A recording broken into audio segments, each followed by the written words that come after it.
Welcome back, coaches. This is the football coaching podcast. I am Daniel Chamberlain here with Joe Daniel, as always. What's up, Coach? Well, Coach, it is officially official. I am going to be an offensive coordinator at the high school level Congratulations. after switching from defensive coordinator for my first 4 years. I'm going to use everything I learned and just pick on defensive players now. It's going to be actually unfair. Sure. But I've chased my own tail for the last 4 years, so I really don't feel bad about it. It is. We actually had a Chalk Talk question on that last month on switching sides, and I think we talked about it on here.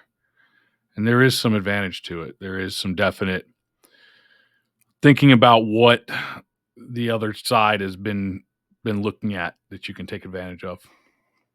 Yeah, we talk about all the time that you need to learn both sides of the ball to be the most effective offensive line coach. You better learn what the D line's doing, right? Are they attacking or are they reading?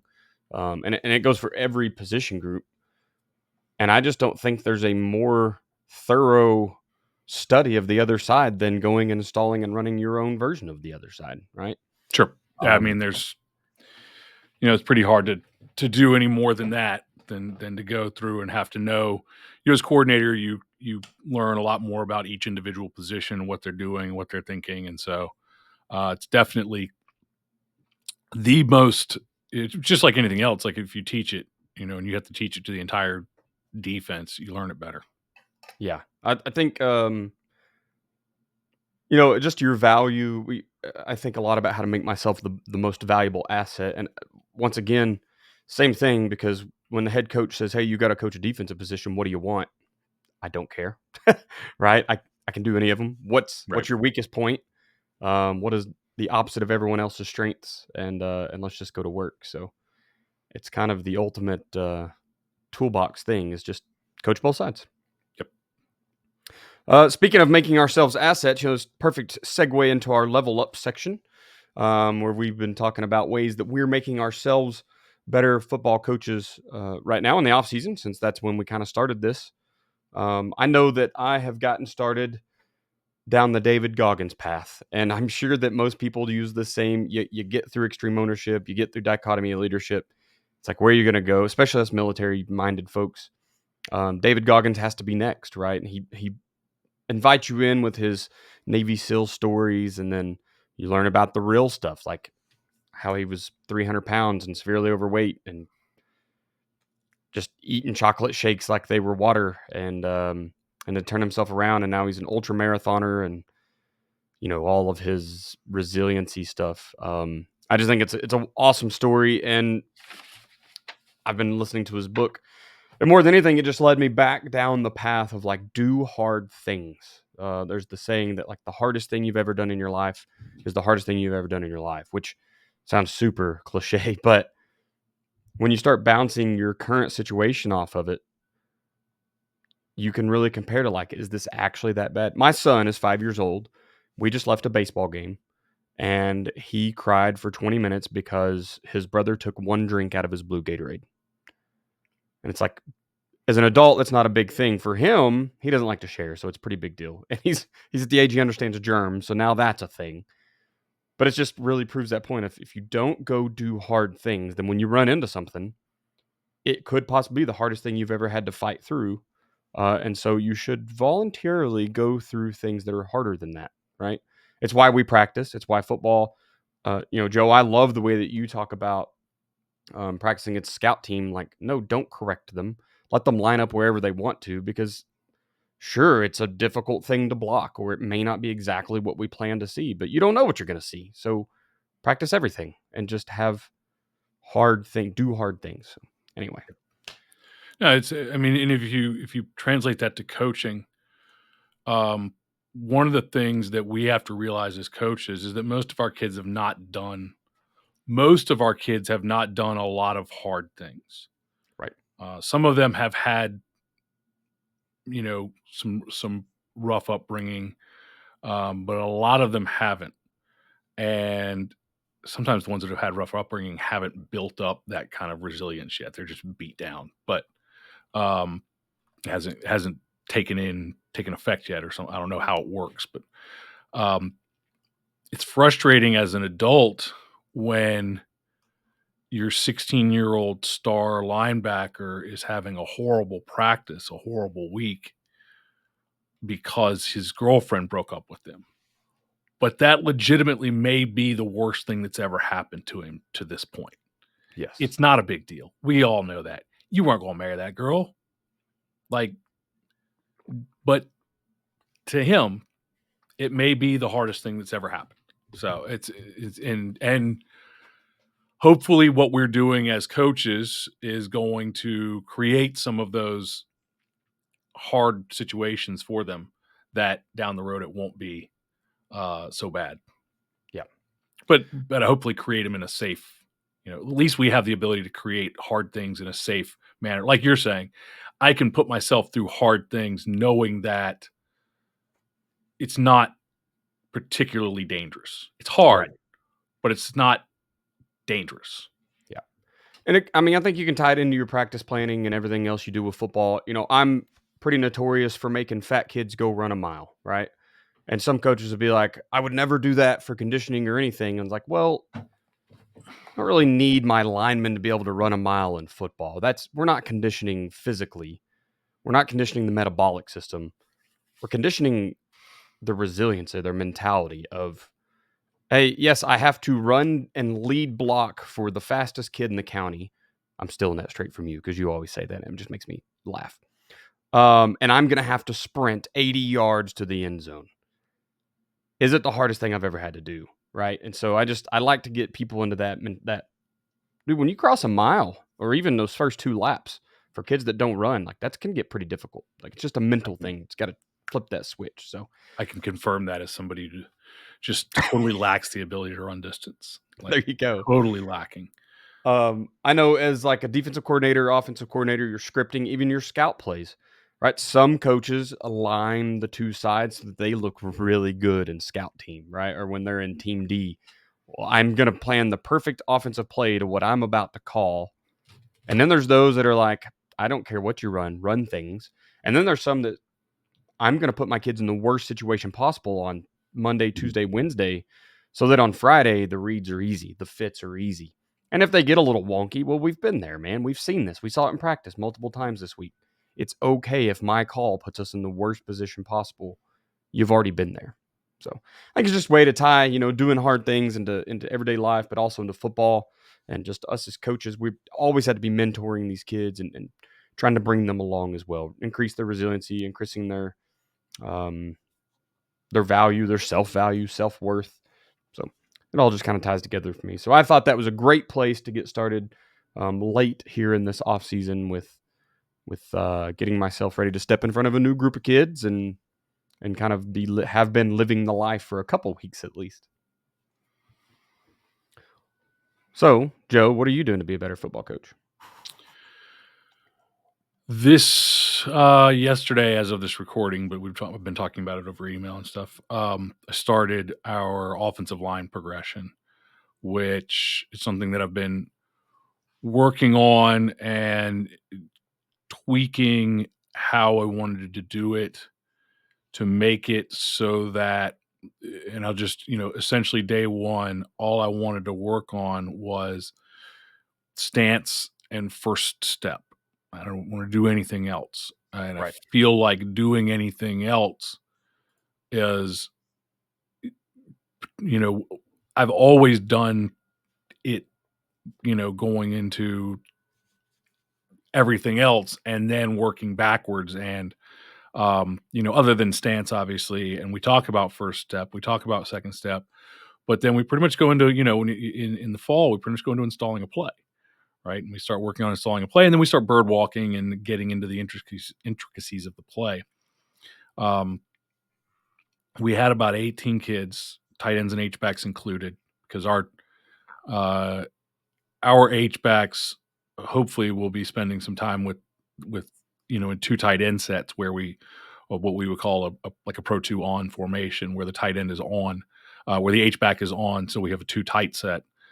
So everybody needs to learn how to play out of a 3-point stance. And so we had the tight ends and the H-backs there too. And just doing it for 20, 25 minutes. The first day is the longest day. And those 18 kids, by the way, are from, 6th grade through rising seniors. So we have experienced varsity starters and we have no experience at all. And trying to get them all very quickly, in the span of about 25 minutes to kind of look like a football player.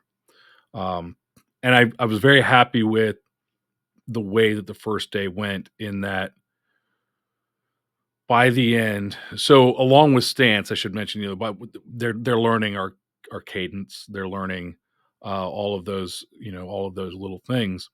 Um, but we're fixing their stance as we go, and we're working on the first step and the importance of the first step and the aiming point and what they're, how this first step works and why they're doing it. We're actually doing some translation of speed work into it. I added on just a quick 5-yard burst, with linemen. So it's not just step, step, step, step, and then they're out. So it's step. They basically do 3 steps and then burst, and kind of translated the speed work from Coach Basquet's speed work into, which they're in the 3rd week on that, translated that into that burst off, just bringing all of those things together so that they can see. And it's funny how you spend, whatever it is, 20 minutes working on speed work, and then you go down to work on O-line, and then you say, hey, sprint off from here, and how do you do it? And they go, they only have O-line answers, right? They're like, oh, with your thumbs together or something, something some coaches told me, right? That wasn't me. And it's like, we just spent, so like, that's an opportunity to reinforce to them that first 25 minutes wasn't separate from this 25 minutes, right? Right. These things are all supposed to build, because they don't get all that. And if you don't reinforce that as a coach, for those of you that are using athletic speed and movement, or if you aren't, you should be. I know, Dale talks about it imprints on the brain, and it does, but you've got to reinforce to them, like, this is not like a separate. They'll just get, they might get good at running, and it's like all of a sudden now they're completely not thinking about. I want them to be thinking about it during football. What we do with athletic speed and movement is we then progress from the initial 12 weeks, and that's kind of the key, is it has to be in there. Then you progress to some movement drills and things that are football, but also using the speed training. So it was good to mix all that together. But yeah, just by the end of it, we had 18 kids and who kind of looked like offensive linemen, some better than others, but they could get into a decent stance. Now you got to stay on them. It's not a one-day program. It's not a miracle. But we kind of got that established, and then establishing the first step. But I'd say we're going to spend probably the plan is to spend the next 4 weeks taking the first step. There you go. Coach, I would. This is a great place to pay the bills, and if you aren't already a member of Joe Daniel, actually, even if you are a member of JDFB, you can jump over to Joe Daniel Football /rules, and Joe's going to give you a PDF that has 40 rules and things that have tightened up coaching, and what he says, will win you. One of those things is going to win you a ball game this year. 40 rules, all in one PDF. Go through. It's just things that he's taken out of the system that have led to success for him and the other teams that use JDFB.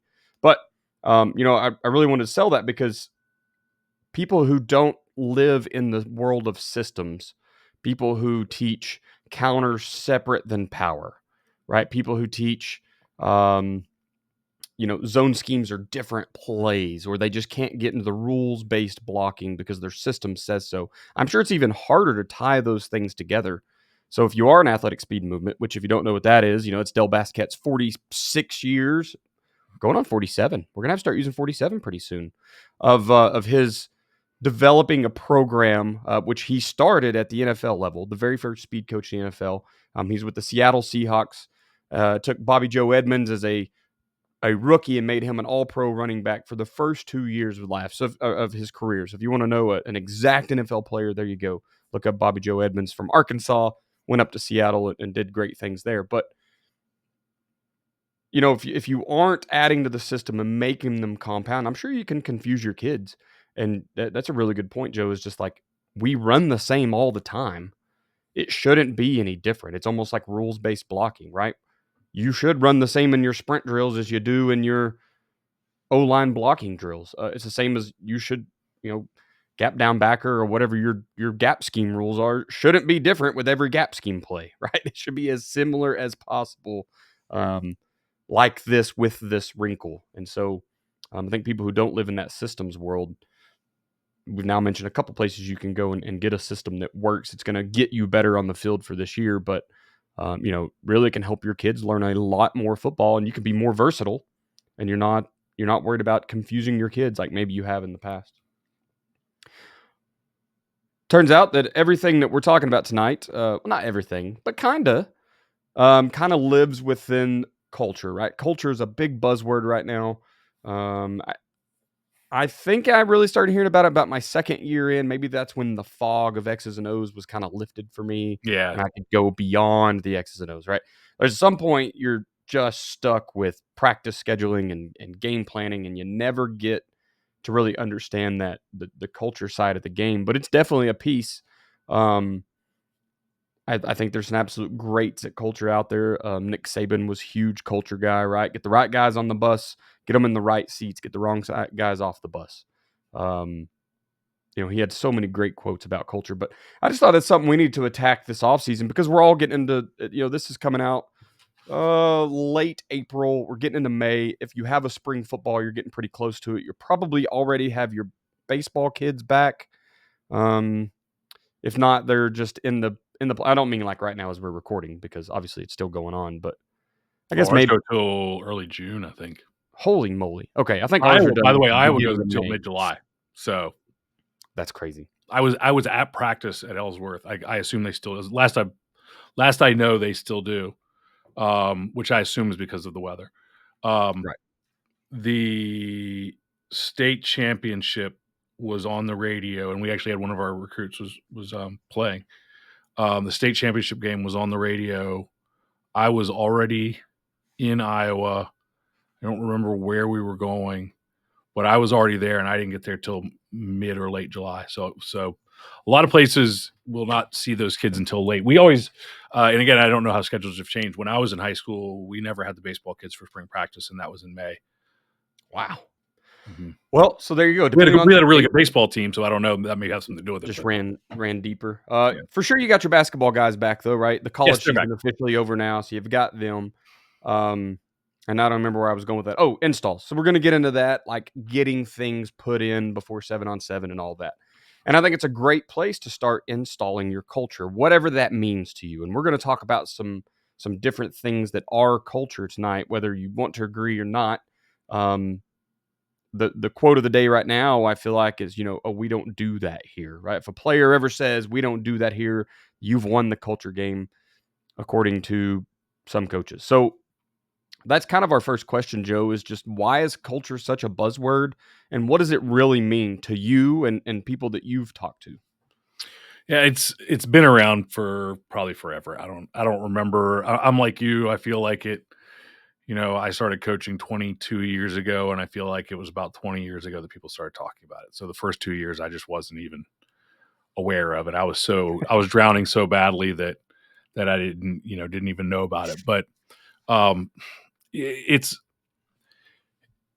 a buzzword. You're right, and probably heavily overused. The idea of building or defining a culture is important, but the the things that go into it, I think, are a little bit misleading or misled. Um, all that you're really, it's kind of like leadership. Like leadership doesn't have a positive or a negative connotation, right? Leadership is influence. You probably have you almost certainly have leaders on your team who, especially if you look at your team and you go, we have no leadership. You probably do. They're just not leading them the direction you want them to go, right? And that's a problem. And culture is the same way. You definitely have a culture. You might have a culture of skipping practice. You might have a culture of not working real hard. You might have a culture of not going to the weight room. It's still your team's culture right now. Not what you want, but it exists. Everybody has a culture. Unless you're brand new and there is just, only the schools that are brand new. And I suppose this would be true of like your youth programs that just kind of come together and you draft your kids and you throw them together and like they don't have there's no glue holding them together yet, but it'll happen. It'll be there and it's kind of like, hey, this school doesn't have any tradition. Yes, it does. It has a losing tradition, but that's a tradition. It's, tradition happens every year. And if you've been doing it every year for 20 years, it's still a tradition. So the culture is just, and I think that's helpful to look at. The culture is, I don't know all the buzzwords and I don't, when I say it's a buzzword, like we've had Randy Jackson on the podcast and I absolutely think called Culture Defeats Strategy, which is a great book title because it is a buzzword. There's nothing wrong with that. And I think Randy's even said something like that on our podcast and I'm sure other places. It's there are certain things we do to try to establish a culture that are extremely important, but if you ignore the fact that there is a pre-existing culture, a pre-existing tradition, a pre-existing, like you're again coming into a new place, or whether you're coming into a new place or whether you've been there for a while and you're trying to turn things around, you've got to acknowledge that you have a pre-existing culture. When we came into the school that we're at now, had not won, had not had a winning season in since 2005. I think I can't remember how many years it was. 17 years. So that sounds right. 2005. Back to back. We had our first back to back winning seasons for the first time since 87, 88 this year.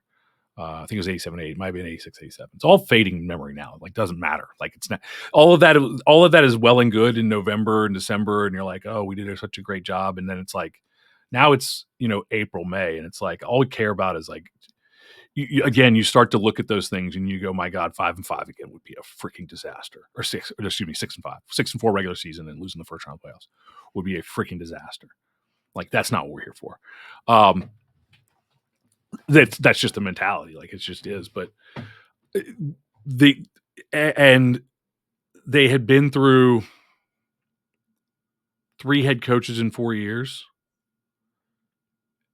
None of those coaches had really been able to have an impact in a year, a lasting impact on the fact that it was a losing culture. I know all of those coaches. They're good football coaches. None of them really were able to impact the fact that there was a losing tradition and a culture of, I'll just tell you that the culture was the greatest thing ever for us because they had won 4 games in 3 years. And we had a couple close losses and the parents were so happy that we were just competing, having a good time. And we won 4 games that first year. Again, as many games in the first year as they'd won in the previous 3. And everybody was just so happy, except us. The goal was not to be happy with 4, but that was the culture and the tradition that was already, that groundwork was laid. And you can't change that if you don't recognize that it exists. I think a lot of coaches come in and they're like, they look at what, what's done at some places that have already established a certain culture, or maybe even at places that started with nothing, were brand new, and they don't acknowledge that you have to change a culture, not build a culture, create a culture. There's something that exists there. There's something that already exists there, and it's. I mean, I can tell you that we're going into year 4, and again, I was kind of part-time last year, so like I don't have a lot to do with this. I don't take any credit for it. I take some fault, but not credit. But we're still, it's not changed. You can look at the record. We've been competitive for 3 years. We've been to the playoffs, had winning seasons. Those are things, but it's not changed. Changing, more kids in the weight room, more kids playing, more all of those sorts of things, getting kids, opportunities after college. I mean, they had after school. They had that before that too, though. It helps that they've had a good academic situation, but Right. but it's not changed. It's different, but it's not. And I don't know if you ever get to the end point. The end point. You look at the greatest culture ever established. It was what we all thought, right, was in New England.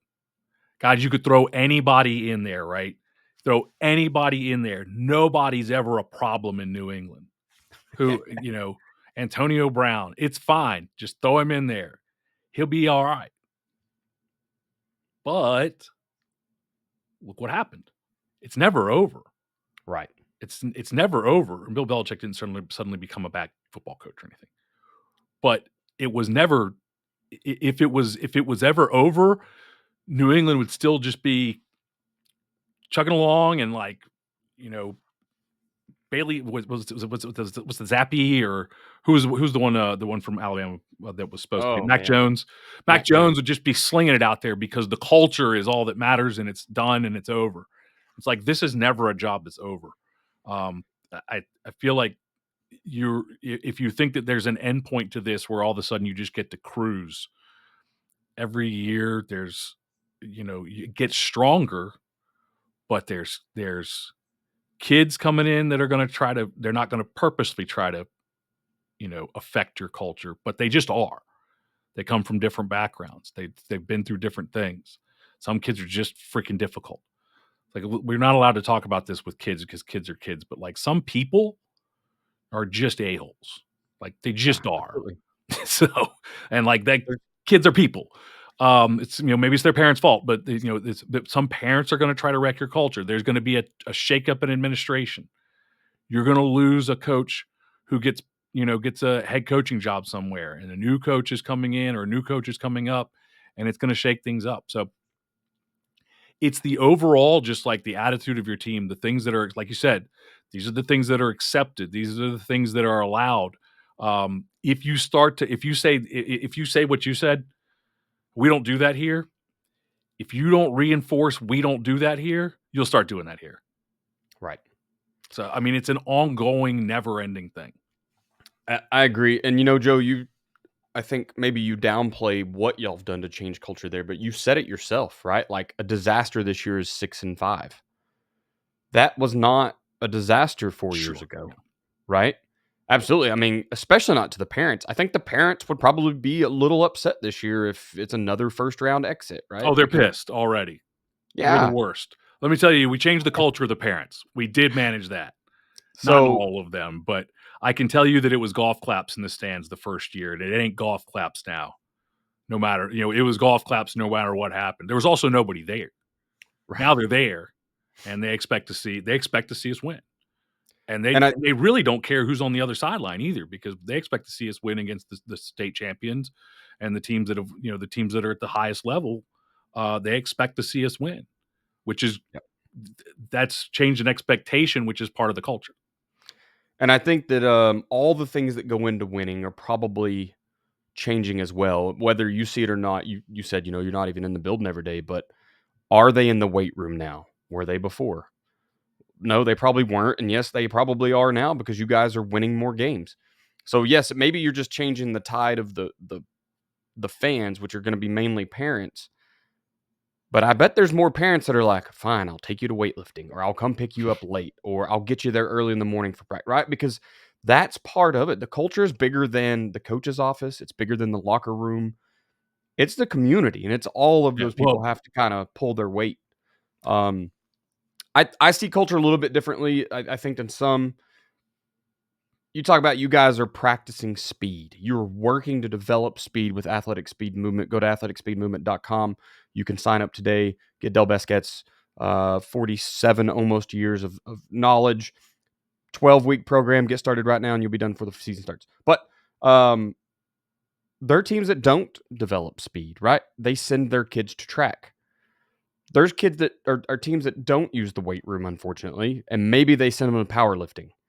Or they just try to get their kids out into if you're off-season kid, you don't have another sport, sucks to be you, homie. Like I'm a football coach and I quit in January. So there's places out there the culture is worse than yours, and I think that all those things that go into winning are part of the culture. Now, yes, it is self accountability by the students, but I think it's also accountability by the coaches, right? Okay. Holding each other to the accountability. What did you do this offseason? I'm so glad we started that level up section in the podcast because I think I texted you and said, damn it, Joe, now I have to go out and find things to talk about, but it's also forcing me, another step in being a better coach. So by way of just talking about this thing on a podcast, we have held each other accountable now to make sure we're being better coaches. Well, what does it look like in your school's coaching office? And this means yours, anybody listening to the podcast. What is your school doing so that your coaches get better? Is it leading by example more? Because now you're I'm super big on fitness. My wife's a physical therapist, which means she went through the medical training. We're kind of health nuts, not in the fact that we work out and run as much as we should, because we definitely do not. But we eat healthy, right? We don't eat McDonald's. We don't drink soda pop in our house. We do these things. Always want to bring that out to the coaching staff as well. Like, coach, you can't be 500 pounds walking the sidelines telling the kids they need to get in shape. You just can't do that. If you can't look in the mirror and say the same thing to yourself and have the discipline to go do that, what is your culture? It's a do as I say, not as I do mentality. And I don't think that flies. I'm very big on, to the point that, like, in my head coaching packet I put together, which didn't get used this year, but it will, I'm giving up part of my stipend that coaches that'll just show up and work out with me every day. Like, hey man, here's $500 for the year. If you just show up and work out, like, let's change what the culture means here. And so I think it is bigger, and I think it's such a buzzword because coaches don't understand it, right? It's like leadership. If you've read any of my articles lately, you've probably read that, like, a lot of coaches don't know how to install leadership. We were never taught culture, right? We weren't taught, hey, here's how you install this. We were never taught, here's what all it involves, which is why I think this podcast episode is going to be so great, just to enlighten people to what it means. But I think it is program wide, and it's every person, it's every little detail. Are you are you a power counter team or a zone run? Right, that is part of your culture. It's what we do. Or are you pass heavy? We have had Ron Mackey on many times, and that guy hates tight ends and doesn't want to run the ball. So, but that's part of what that team understands. It's part of who they are. It's part of their DNA, if you will. And I think there's a level of holding coaches accountable. I think that one of the things that is very important from a culture standpoint is that the number one thing is everything trickles down from the top. Not even trickle. It all goes to the top. It's the head coach. The team is going to take on his personality and the way that he does things. The coaches will take on his personality and the way that he does things to an extent, even though we have often developed our own, way of doing things and way of thinking. But the coaches are going to, try to do those things or follow along. Sometimes you don't want to be the guy that's, the problem, right? You don't want to be the guy. And of course, the more the head coach stresses that. But to me, the biggest thing that not many people get a head coaching job. This may happen. And, I know we talked to some coaches who are in some like very rural areas and small schools, and they're looking at, I've had coaches who are like, I think I might be the head coach next year because nobody else wants to do it. Yeah. But for the most part, which means that if nobody else wants to do it and the only person that wants to do it is a JDFB member, you're pretty fortunate, because if you didn't have that one person, and I say, a JDFB member, that's great. Somebody who's actually out there working to get better, listening to podcasts, doing all of these things, doing level up, as opposed to you're one guy short. You lose that guy, you got nobody, and it's just somebody. Now it's just a guy. It's no different than the baseball coach who's just like none of the other dads wanted to do it. So here I am, a youth baseball coach. Like I can only drink 3 beers before the game. So early in the morning. That's not a good. That's probably not good. But the biggest thing is it comes down from the head coach, and I think that the vast majority of head coaches have in their mind kind of what that looks like. They know what they want. They want everybody to fall in line. They want everybody to show up to the weight room. They want everybody to work hard. They want everybody to run on the field. They want everybody to put in work. In the off, all the coaches to put in work in the off season, all these things that they, in their mind when they get their first head coaching job, it's like, this is the way that it should go. But what I think a lot of coaches are missing is, do you have it written down? Do you have a plan? I don't think that the culture that you want is just going to happen. I think that you have to organize ahead of time. First of all, I think you need to figure out what that good culture is going to look like. And maybe even what is that good culture going to look like in a year? What is it going to look like in 3 years?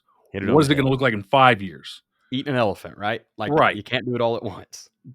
So those, I talked about, I was only head coach for 1 year. I got a lot of things done, but a lot of things I wanted to get done didn't get done because there wasn't enough time. You can't come in there and just, everything is done right now, especially when you first come in as a head coach. You're trying to figure everything out. You're trying to get the thing established. And a lot of times in that first year, unless you're able to hire somebody that you can really trust to do a lot of the work. And even then it's like, I don't know, I can trust you to do a lot of the work, but I don't know what all the work looks like. Even, from a business standpoint, a lot of times I have to do it once before I can hand it off to somebody else. Like I can't just, let's say that I wanted to start doing cold calling for athletic speed and movement, right? Which I've never done. Right. And I just said, Daniel, you start cold calling for athletic speed and movement, and I'll give you, percentage of the sales, and just need you to start on Monday. And that's probably not going to work. Unless like you're going to go and like become a cold call guru and figure it out. Like I'm going to have to get on the phones and I'm going to have to figure out what works and I'm going to have to figure out what the script looks like. I'm going to, all that stuff. Like, and then I can hand it off to somebody. Then I can find somebody. So your first year as a head coach, like you're very much doing it all before you can hand it to somebody. And some of it's never handed to somebody, but you got to kind of go through all these things before you can hand it off to somebody. I talked about like, I was doing all the laundry and like one of my assistant coaches is like, I can do the laundry. And I was like, okay. We'd just gotten these all white uniforms. So it was like the first time I had to wash the all white uniforms because they couldn't come out pink on the first wash. Right. Right. So then I could say it's not someone else's actions. Right. And so then I could say, not that he was going to screw it up, but that's your mindset.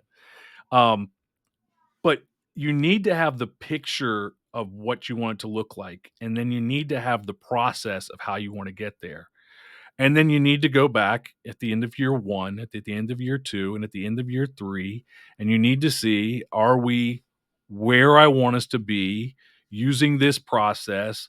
Or do I need to tweak the process or adjust the process? If I said, here's how we're going to get guys in the weight room. We're going to give everybody t-shirts for showing up 80% of lifts. That's the plan. And at the end of year 1, I want to have 20 guys getting a t-shirt. Well, at the end of year 1, if you give out 7 t-shirts might not have been the answer. Now, if at the end of year one, I'm not saying there's anything wrong with T-shirts, by the way. If at the end of year one you give out 25 T-shirts, those kids are some. They're They like some. t-shirts. I was gonna use a word, but there's some. They'll give up some stuff for some shirts, and so you've got something now. Like, these kids want shirts. Like, now you're like, all right, I'm going to give out a shirt for everybody that gets a pick six. Yeah, Like, let's go, baby. we're just going to start printing shirts. Like, Triple XL, put it on the shoulder pads. Let's go. so you, and then you go, okay, well, it wasn't the shirts, but if the shirts work, great. We start using shirts for everything. If the shirts don't work, then we got to figure out something other than shirts. Like, now we got to give them popsicles, or maybe we got to go out and talk to them, or maybe we got to do something different. So it's just, that's, I think, how you start to build that culture. But it's got to be, and the T-shirt thing is just off the cuff, but you got to know where you want to go, and then you got to have a written out plan of how you're going to get there, and then you got to look at that plan and say, this is working, this isn't working. And the plan can't be super complicated, because then it's hard to monitor and adjust. It's hard to share with your staff, because your staff's got to be in on this thing. If it's one of these manuals, that's probably not it. Like, I think it's great. Again, it's Culture Defeats Strategy. Great book. Handing it to all your coaches and saying, this is what we're going to do. Now ain't going to work. All right. So we're kind of jumped to the third question. So we're just going to go out of order tonight, and it'll be the first time. Not really. New? Not at all. Okay. I think that when you're ensuring, so that this last question is, and like I said, we'll go back to 2 in a minute, but how do you ensure your program is headed in the right direction, or how do you do this at your school?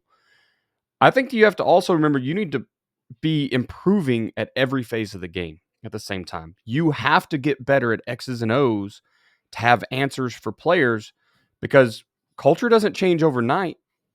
If y'all didn't know any X's and O's at all, you would lose those games, and then you haven't done anything for your culture, right? So I think it's important to understand that, yes, you need to be working on, how do I get better culture? What are the tactics, right? Are we handing out T-shirts? Is it pride stickers on helmets? Is it social media blasts, right? We're going to make graphics for these things and blast these kids for the community to celebrate. Is it newspaper articles? What is it, right? What is the thing that your kids buy into? That's great. But if you don't have any stats and you don't have a player of the game or pride stickers because you can't win anything, it doesn't matter how many cool gimmicks you have, right? Right. So I think Yeah. as a coach, when you start talking about eating that elephant that is culture, it kind of, once again, goes back to that accountability of your staff. What are you doing to be a better coach so that these players want to come play for you, right? We've said it many times, the happiest coach on staff, and you can be super nice and just love up your kids. And we've kind of crushed that old saying of, they don't care what you know until they know you care, right? We've thrown that out on this podcast. It's gone, right? No. They don't care that you care until they know what you know, right? Can you help me? Okay, now I care that you care about me, and now let's get into this, right? We can learn a little more. So it kind of all ties back to, your culture is going to be a long build, and you need to make sure you're improving as a coach year to year, because you're going to have to get better at every phase. Being really great on defense, but you can't score a point on offense, doesn't help either, right? And so all of these things, I think, have to be done incrementally, and you can't just hyper focus on one. We're going to be a great culture team this year. Well, that's like saying we're going to be a great fundraising team this year, but we're not going to practice X's and O's at all. We're never actually going to go to the practice field. We're going to go knock on doors and ask for money. It doesn't work, right? You got to do everything equally. And I love your write out a plan and stick to it, because I'm a science guy. And we all know that if you don't write out what your experiment is and stick to the plan at the end, you have nothing to measure against, right? I don't know if that worked because I didn't stick to it. So if it's T-shirts this year and it sucks, maybe you just start over in week 3 and you have a new gimmick. You have a new thing. I use gimmick, and I know gimmick can have a negative connotation, but really it's just whatever you're using, right? But I think it would be really good to look at things that way. You do it in science, I do it in business. Everything is an experiment. And it's like, if you get married to one thing and it's not working, you have to at least make some adjustment to it to try to make it work, or drop it and find something else to make it work. Like, if we take the T-shirt example again, it's a terrible example, but it illustrates what we're talking about well enough. Absolutely. If we do the T-shirt thing and we give out 7 T-shirts instead of the 20 that we wanted to for 8% participation, well, maybe maybe the problem was that we were giving out pink T-shirts and nobody wanted pink T-shirts. Yeah. So like, let's make them blue or some color that dudes are going to want to wear.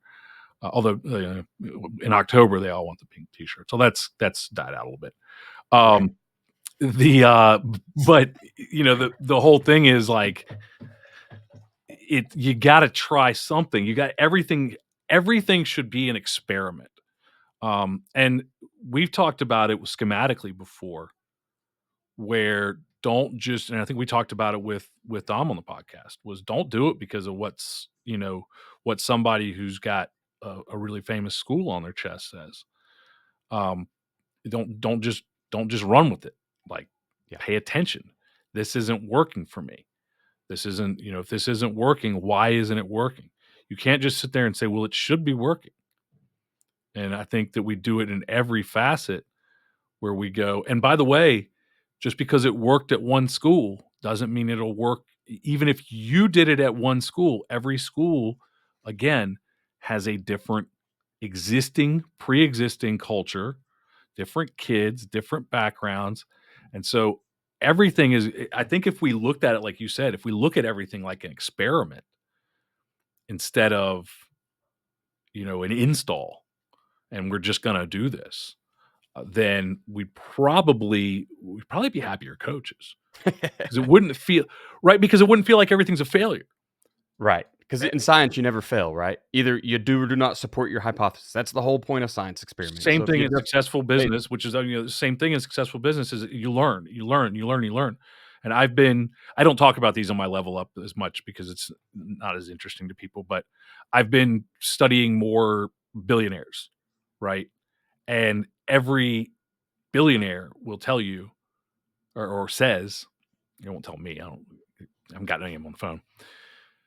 They've had, hundreds and hundreds and hundreds of failures and very few successes. right. The reason that they're billionaires is all of the failures were relatively small compared to the handful of successes that were massive. And that's kind of like, if we're looking at this thing, it's like, if we try this and we try this, and it's a little bit harder because this isn't a science experiment. It's important to understand with kids, they don't necessarily understand that they're a science experiment, right? You can't just be like, we tried that 3 weeks ago and it didn't work, so we're going to go over here and we're going to pivot to this. So you got to think that through, and how you're going to process that, because kids don't have that mindset. Kids think that we do, this is forever. I used to love doing this with offensive line in Amelia because they were really smart kids, and really good at, they were always there in the off season. I always had them. Like, I had like 5 or 6 offensive linemen that were always there, and they were really smart kids. Football wise, like, really got it, understood the whole thing, and they would listen, and they were just bought in. And I could be like, hey, we're going to try this, in the spring or something like that. And then I could tell them, yeah, we're not doing that anymore. And they're like, no, okay, got it. Like, we tried it, didn't work. But with a lot of kids, that's very difficult. So, Yes. we would try things. So, like, when I started doing big surface and took the hands out of the blocking, that was an experiment that I ended up being very happy with. But there were a lot of other experiments that I ended up not liking at all. So, and kids are a little bit, you got to explain to the kids, like, I'm trying something. I will say, like, we're trying this out. We'll see what happens. And I'll do that in the middle of I'll do that on Monday.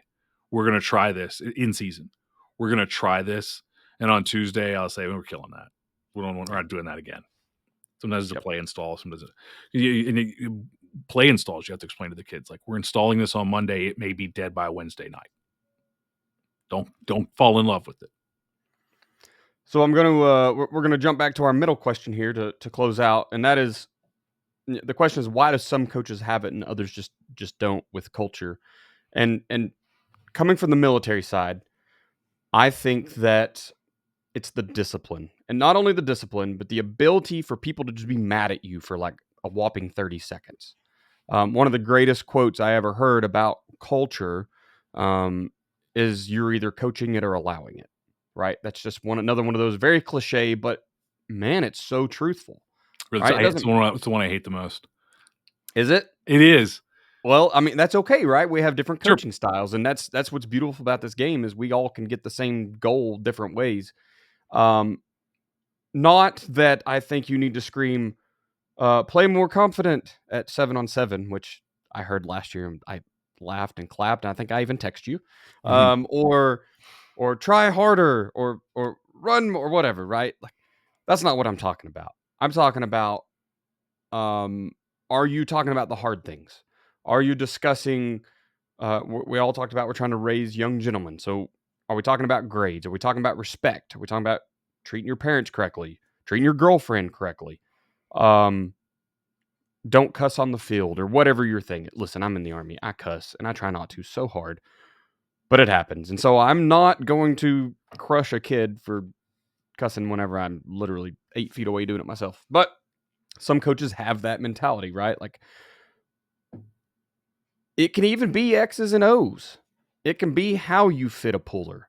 It can be where your eyes are, if you're supposed to be in zone or in man. Like these are all things that culturally are small pieces, but it's got to be a sum of the parts, right? That's what your culture is. And so I think that, when you go back to are you coaching it or allowing it, that's where you can watch your culture kind of get chiseled away, whatever it is. And once again, we understand culture can be good or bad, but if you are going in the right direction, you got things looking positive, but you're just letting this stuff go because it's too Yeah. confrontational. I don't want my starting inside linebacker to be mad at me for the next hour. Um, maybe there's other things there too. Maybe you're too friendly, but now what have you allowed, and how hard is it going to be to reel that back in after the snowball kind of gets going? Because coach didn't correct me when I said a cuss word, and this is a non-cussing school. So I'm going to slide another one in later because we just talked about how kids will test boundaries, right? Some kids are just a-holes, but they all test boundaries, period. So I think the coaches that have it maybe aren't the most gruff and just the most mean or hateful coaches, but there's some that understand the long distance picture, right? What do we want to be the outcome in a year? You talked about earlier, 1 year and 3 years and 5 years. And what am I doing now to kind of write that in stone so that it'll be ready when that time comes? What am I laying down for this foundation so that we can build upon it? The are you coaching it or allowing it? It's different ways of looking at it. And I think that people look at it differently now because we are more plugged into like what used to be a very niche, like self-help personal development thing that is very much out there now.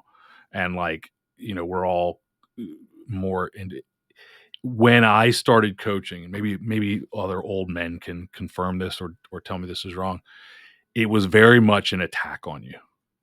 You're either coaching or allowing it. It was very much, and the reason I hated it, and I never use it, is it took in my mind, and I wasn't the only one. This was like something that was discussed. Um, it took the humanity of the kids out of the game, right? I got It was an after the fact thing rather than a teaching thing. It was, well, he did this. Well, you're either coaching or allowing it, and it's like, well, he's a kid. You know what I gotcha. mean? And it was more of an after the fact attacking uh type of thing rather than a um you will hear people do this to NFL and college coaches all the time, right? Um Take when a college has a brawl breakout, right? When two college teams, well, you're either coaching and you're allowing it. It's like Right. I'm pretty sure that guy went back and was like, "Hey, let's not do that." like he's not so that was where it was that was the way that it was being applied more so it So just was to an after blame the fact. coaches negatively for everything. I Right. got you. Right, right, I right. guess I just have that. You do tie the extreme ownership in with this and that. So I'm already thinking about those things. So that's an interesting way to look at it. It's and I think it's probably looked at differently now. Yeah. But I remember hearing that with things like with it used to be very much like if a player had a discipline issue. I mean, take Kirby Smart. Like you're the coaching and you're allowing it. Kirby Smart's just allowing these kids to run around, drive fast. He did have a bunch of them all at once. He kind Like of had a rash. yeah, but I don't think that he's allowing it. You like we don't think Right. that he's had that meeting.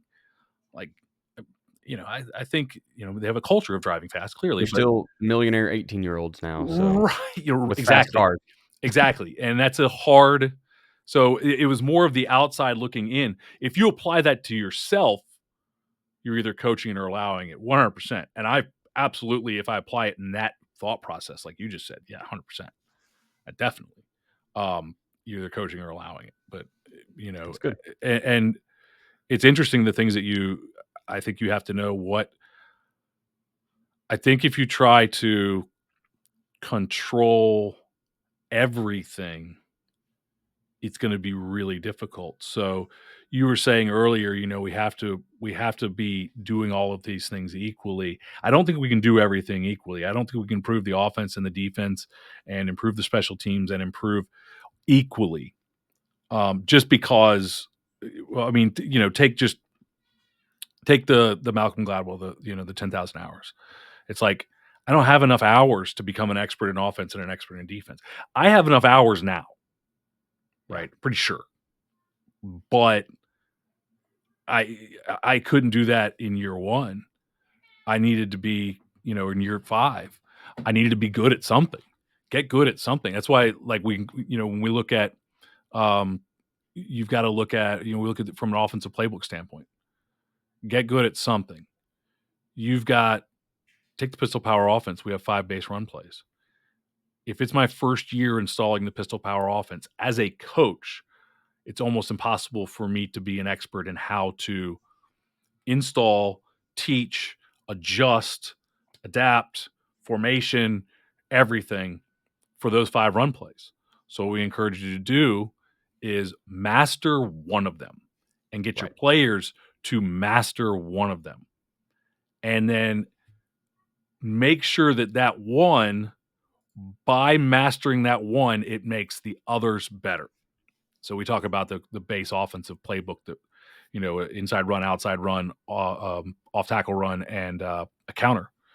And if I get great at the power, and just we as an example, power counter, power is the off tackle run, counter is the misdirection.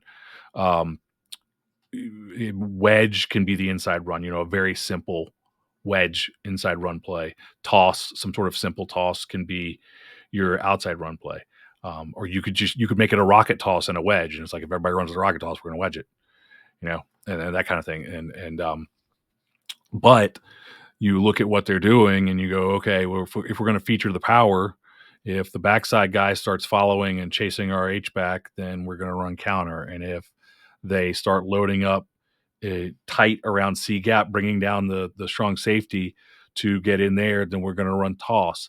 And if they start opening up to take away counter and power, and that leaves the middle, numbers advantage in the middle, then we're going to run wedge. And if the corner starts getting involved in trying to stop those things, then we're going to run power pass. And so by being great at power, everything else has gotten better.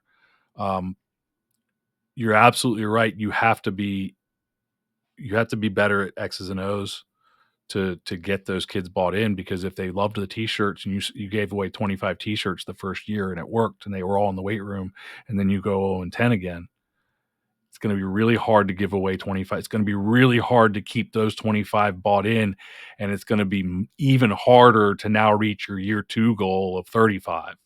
Right. And now we really, really got to do something different to keep them bought in. So, but I guess the question was why some coaches are good at it and some coaches aren't, right? And It was. I definitely think you're right, though, in that so many coaches are not detail oriented. Which it goes back to, is it written down? Do you know where you want it to go? Do you know how you want it to get there? Have you thought it through? Have you communicated it? Have you communicated that culture that with your staff, with your players? Have you given them have you shown them the vision? Do they see the vision? Do they want the vision? Some coaches are really bad at picking spots. Like, there's places where it's going to be easier to change the culture than others. We've talked about that, like the job that you get. But so it's also it's an experience game, right? Like, Yeah. I Yeah, it mean, is. you might suck at it the first year, you might suck at it the 5th year, you might be great at it the 20th year. I think in general, the 30-year coaches are better at it than the 5-year coaches, right? Yeah, for sure. But you've just got to see more things fail, and it goes back to treating it like an experiment. You only get 10 weeks of in Yeah, season to like even talking about running an offense, and you mentioned it earlier. Like, what's our best play this year? You get 10 attempts. It's not a lot, right? And right. so if you can't even figure out what is our best play, like what is the best play in football, we can't figure that out even because there's just not enough attempts Yeah. and there's too many other variables. So culture's the same way. There's too many other things. You're gonna have a class of hooligans. You're gonna graduate a cancer. You're gonna like. There's so many things that can happen to improve it, and now you've bought into the wrong thing.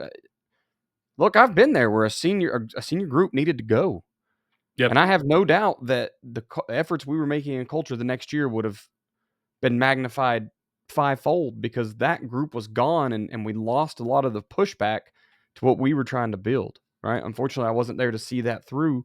Um, and I happen to know they got rid of some more kids that wouldn't leave that alone, right? They wouldn't stay out of that old mindset. So there's just so many variables. You're not going to perfect it. You're definitely not going to perfect it in year 1, 2, or 3.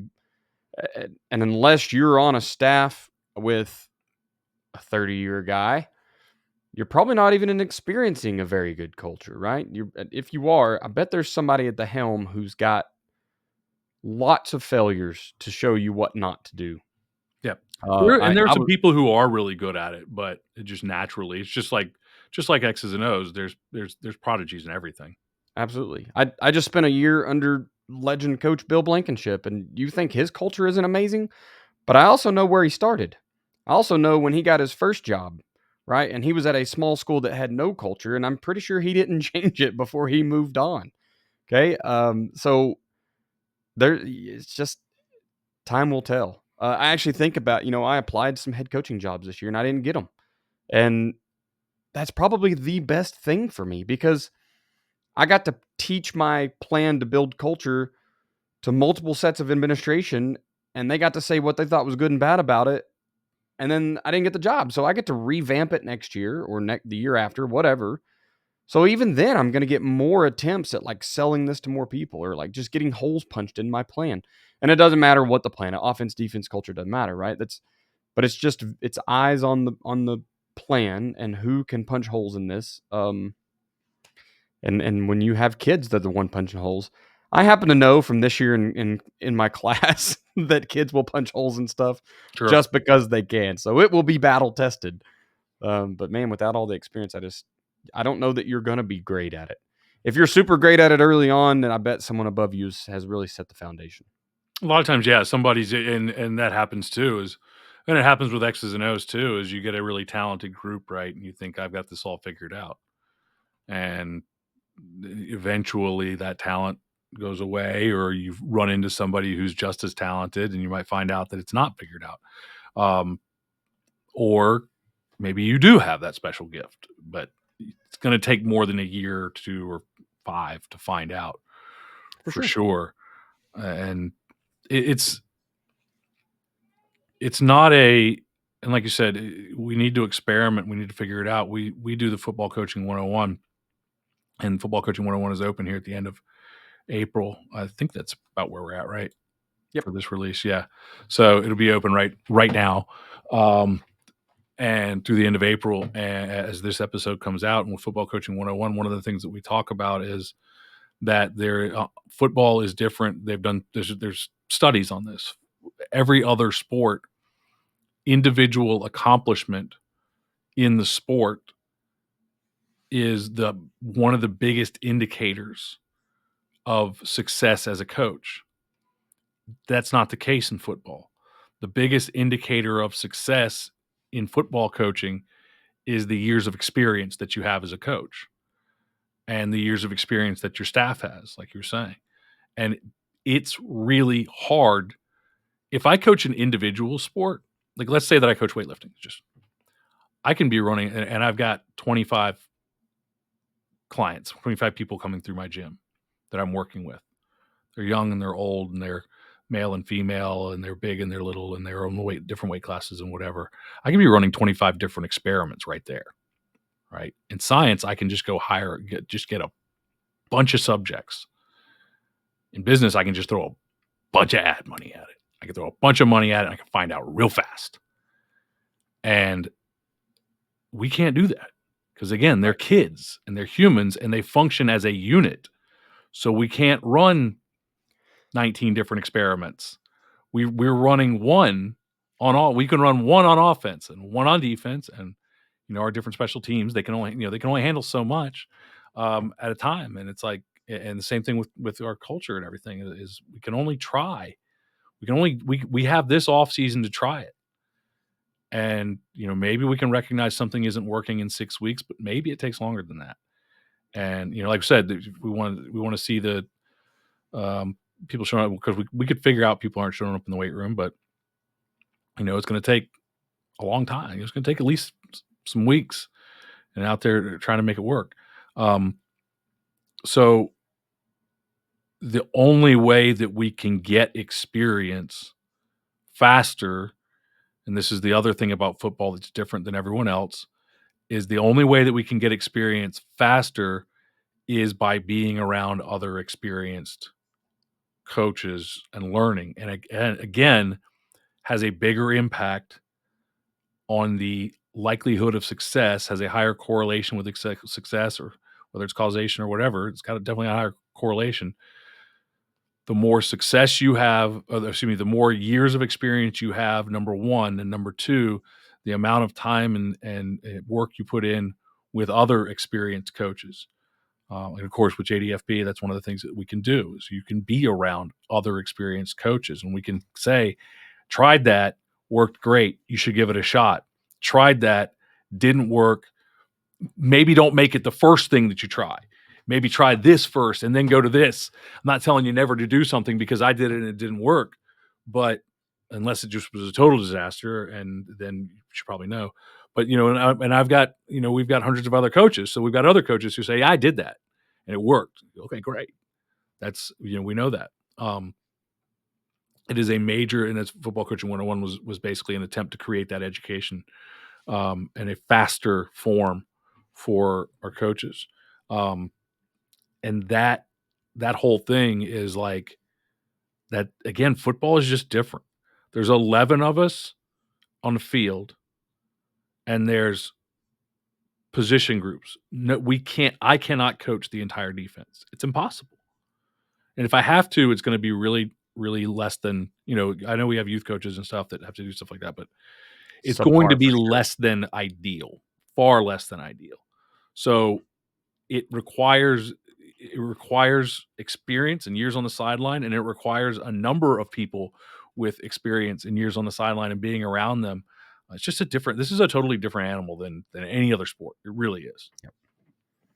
I think that's why I love it so much. It's so complex. It is, which is why we have to keep it simple and then dive into the complexity of the simple things. And I'm spending more and more time on that.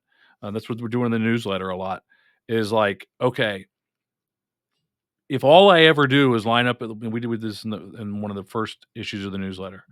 We went into to playing a 3-tech and the ask of a 3-tech defensive tackle. And some guys will say, well, if all you ever do is line up in a 3-tech, like we got to move him inside shade, we got to move him head up, we got to slant him, we got to twist him, we got to do all this stuff, we got to get into an odd front. But the level of complexity that can go into teaching a 3-tech that position is unreal when you start to break down all of the little things that you can do. Talked about detail and if maybe if you're not coaching, you're allowing it type of thing. But I don't think you can coach it all. It's just, especially not right away, and probably not in 4 years. Right? Yeah. It's just, there's too much. They're going to have to go on and go to somebody else, and they're going to have to try to start teaching them. But just the level of complexity in this game, it's incredible, and how everybody has to work together, and how there's not an easy solution to any of it. Yeah. Well, awesome. You know what? This was a topic that I was a little worried to try to tackle, because culture is it is a buzzword right now. It is bigger than any one thing, and even trying to talk about it in under an hour, we failed. We're at an hour and 10 Usually, minutes recording right now, and yeah, we're pretty good at going over anyways. But yeah, I hopefully that you guys listening have gotten something out of that, and have, number one, take it easier on yourself. Culture's not, what is it? Rome wasn't built in a day. So it takes time. It takes a lot of time, and it takes commitment to the cause, and it takes experimentation, like Joe talked about earlier. So give yourself some slack, man. Just keep doing the best you can. We'll pay the bills and get out of here. Join.joedanielfootball.com. Scratch that. We're not selling that one anymore. JoeDanielFootball.com/rules. Jump on there and get the PDF with the 40 rules that Joe's put together. It could be tips and tricks on how to do certain things. It could be auto check. It could be there's all sorts of stuff in there. Jump in there, check it out. One of them will win you a football game this year. That's the sales pitch anyway. We'll see if we guarantee it. I guess you can get your email back. I guarantee it. If you do it. No, downloading it's not going to win you a daggone thing. All right, you got to read it. You got to do it. You got to find one in there that's going to work for you. Put it in an experiment. Go to work. Maybe then it will. There you go. Also want to mention here that I have started my own little side hustle, building some graphics for teams. If your team is in need of digital graphics, you can go check out my Facebook or my Twitter and just kind of see some of the stuff I share or do. There's very, very small sample size out right now. So just shoot me what you might need. I would love to work with you and your team. Have packages for teams, have packages for schools, even have a package for a solo coach. If that's something that you would like to get started, some graphic stuff for you and your social media, let me know. Reach out at chamberlainfootballconsulting@gmail.com. We'll set things up. Sales opening, closing. Joe, you said football coaching 101? Football coaching 101, yep. It'll be at joedanielfootball.com/FBC101. That'll be closing on April 30th at the end of the month. And that's the multi-tier system, right? You've got first year. You've got the thing that's after your first year, and then basically the coordinator and beyond, right? Football coaching 101 is the things I think coaches need to know in their first year, but most don't. Football coaching mastery is the things that I think a coach should know after 1 year. But again, usually coaches don't know this until 5 or 10 years in. I certainly didn't, but I put it together in a program, and that's all. Football coaching mastery is all about play design, the timing of a play, and those very heavy on that. And then coordinator masterclass is on the a little bit off. I mean, offensive, defensive play calling, game film study, but staff organization, game day organization, practice planning, all the things that go into being a coordinator, and preparing you to be the play caller. So there's 3 levels available there. Awesome. And I've got that system, and I've loved it since the beginning. One of my favorite things, outside of probably just having game film analysis, which if you don't have that, jump on, become a platinum member. Is JDFB sign up open right now, or is it? No, so it's closed right now. So you have to wait for the next opening. There will be another one before the season kicks off, so you can jump in and be a JDFB insider. Social media, I am at Coach Chambo OK on Twitter/X. You can look me up on Facebook, Daniel Bryce Chamberlain. Can I do an @ for Facebook? I've been out of Facebook for so long. I think it's facebook.com/whatever. It's always there you go. I'll figure out what it is by the next episode and I don't update know. But you can find me. And then, of course, like I said, you can email me at chamberlainfootballconsulting@gmail.com. I love to talk leadership and culture and X's and O's, just whatever you want to talk about, man. If it's something to do with JDFB, probably just sign up and jump over to the forum, the join a Chalk Talk, or go to the Chalkboard forums and ask your question there so that you can get the answer from the man himself. Because I don't know everything JDFB, unfortunately, although I've tried to devour it all in the years. There's still, I feel like every time I go back and watch old videos I've already seen, I learn something again. So, Yeah, great product. But if you got questions, you may jump over there. Joe, where can we find you on social media, sir? You can find me on Instagram at Joe Daniel Football, on Twitter at Football Info, email joe at joedanielfootball.com if you have any questions, site-related questions. Probably won't get a lot of football answers, but there you go. That's for the chalkboard. If this is your first time listening to Football Coaching Podcast, be sure to subscribe so you don't miss any future episodes. You can find us on your favorite podcatcher. Spotify and Apple Podcasts can be the biggest two, the easiest to access probably. If you've been listening for a while, please leave a review, especially on those two platforms. If it's, I think I saw today, it's like a whopping 4.8. So way to go, Joe. What are you, 16 years in or something, and you're rocking a 4.8? That's pretty good because you've generally would piss somebody off by now. But usually. Go in, throw us a 4 or 5-star review. If it's lower than that, let us know why before you review us. Maybe it's something we can fix. We've tried to add the level up to quit talking about the weather and just jabbering for so long. So hopefully you're getting some good content there. Thank you for listening to this episode of the Football Coaching Podcast. Remember, coach simple, play fast, win.